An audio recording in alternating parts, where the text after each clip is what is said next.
الحمد لله رب العالمين والصلاة والسلام على رسوله محمد وعلى آله وأصحابه أجمعين أما بعد محترم بزرگوں حاضرین مجلس سامعین نظام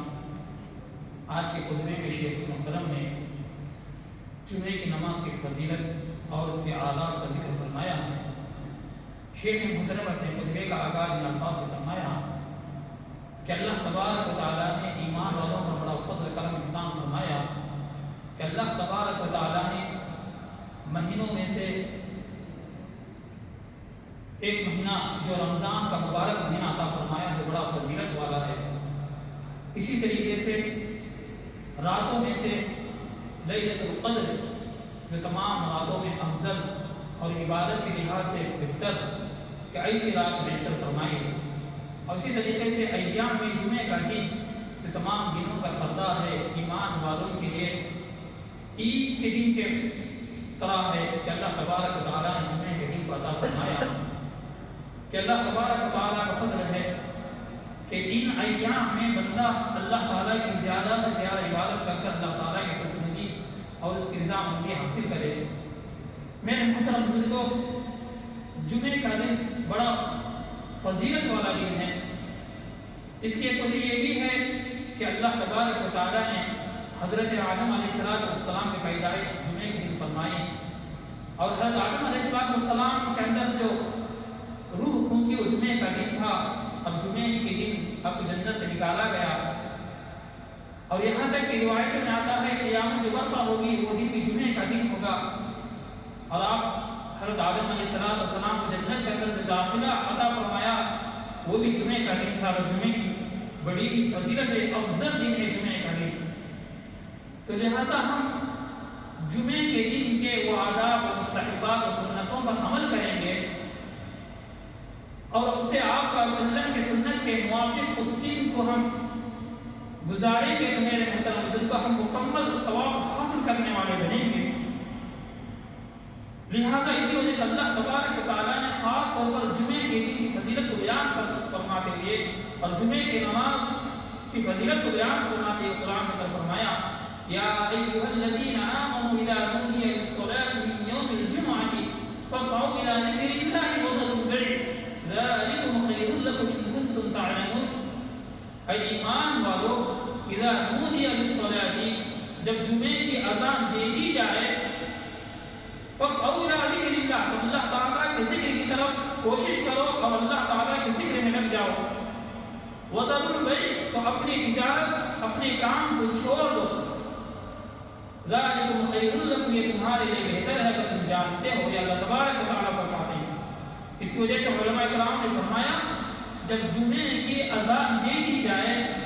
اب انسان ایمان والے کو یہ جائز نہیں ہے کہ وہ کسی دنیاوی کام میں لگ جائے، بلکہ اپنی تجارت اپنے دنیاوی کام کو چھوڑ کر جمعے کی تیاری میں لگ جانا یہ ضروری ہوتا ہے اس قرآن کی آیت کی بنا پر۔ تو لہذا میرے محترم بزرگوں،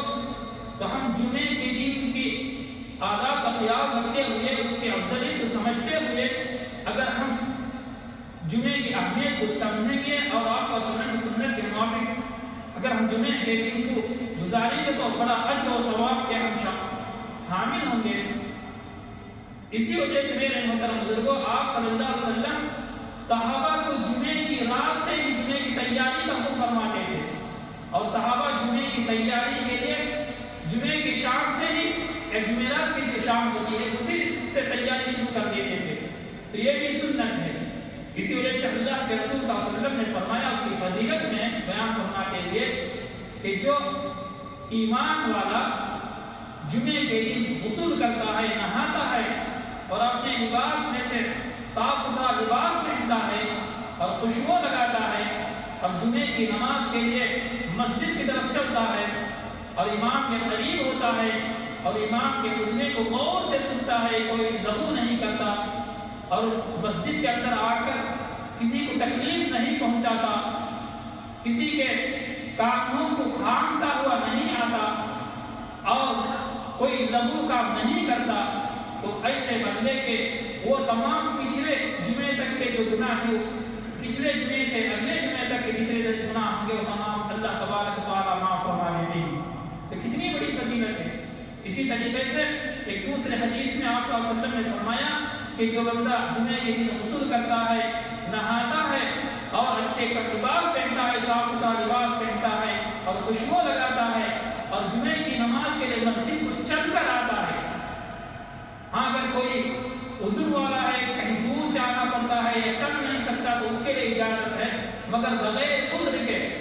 جو چل کر آتا ہے اور پھر مسجد کے آداب کا خیال کرتے ہوئے وہ امام کے قریب ہو کر بیٹھتا ہے اور امام کے خطبے کو غور سے سنتا ہے، کوئی لغو بیکار کا کام نہیں کرتا. یہاں تک کہ علماء نے فرمایا کہ اگر کوئی خطبے کے درمیان کسی کو چپ کر کہنا یہ بھی لغو کے اندر شامل ہوتا ہے. تو لہذا جمعے کے خطبے کے آداب کی رعایت کرتے ہوئے خاموشی کے ساتھ، اسی وجہ سے کہا گیا کہ جمعے کا خطبہ سننا یہ بھی واجب ہے. اس کے اندر سمجھ میں آئے یا نہ آئے کہ ہم سوچتے ہیں کہ عربی میں ہے تو لہذا ہم کیا سنیں، مگر سنت یہی ہے کہ ہم سمجھ میں آئے یا نہ آئے پھر بھی ہم جمعے کے خطبے کو غور سے سنیں، کوئی لغو کام نہ کرے. اسی وجہ سے اللہ کے رسول صلی اللہ علیہ وسلم نے فرمایا کہ جو بندہ جمعے کے دن جمعے کی نماز کے لیے دیر سے آتا ہے، یعنی امام خطبہ شروع کر دیا، اب اگر کوئی مسجد کے اندر داخل ہوتا ہے تو اسے بھی جو وہ 2 رکعتیں تحیت المسجد پڑھنا ہوتا ہے اس کو ہلکی نماز کر لینا چاہیے، یعنی جلدی سے ختم کر دینا ہے اور پھر خطبہ سننے کے لیے لگ جانا ہے. تو میرے محترم بزرگوں، جو بندہ ان آداب کی رعایت کرتے ہوئے جمعے کی نماز کو ادا کرتا ہے تو اللہ تبارک و تعالیٰ وہ جو اپنے گھر سے جمعے کی نماز کی نیت کر کر نکلتا ہے، ہر قدم پر اسے نیکی عطا فرماتے ہیں اور ہر قدم پر اس کے گناہ کو معاف فرماتے ہیں. تو اتنا بڑا اجر و ثواب کا حامل ہوگا جو ان آداب کا رعایت کرتے ہوئے جمعے کی نماز کے لیے آتا ہے. اور اسی طریقے سے میرے محترم بزرگوں، شیخ محترم نے